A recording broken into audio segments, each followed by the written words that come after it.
Among wine connoisseurs, decanting is the art of carefully pouring wine from a bottle into a drinking glass so that sediment at the bottom of the bottle isn't disturbed.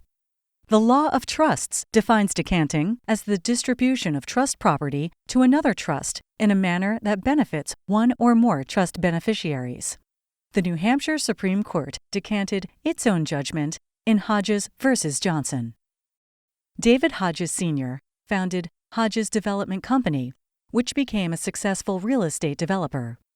In 2004, he created 2 irrevocable trusts, naming as beneficiaries his wife Joanne, his children Nancy, Janice, and David Jr., stepchildren Barry Sanborn and Patricia Sanborn Hodges, and all their descendants.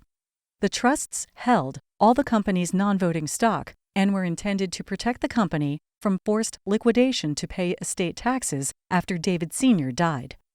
The trusts were also intended to support the beneficiaries. David Sr. appointed William Saturley and Alan Johnson as trustees. In 2009, family conflicts caused David Sr. to decant the trusts into distributee trusts to cut out Barry and Patricia as beneficiaries. David Sr. appointed Joseph McDonald as a temporary trustee to execute the decantings.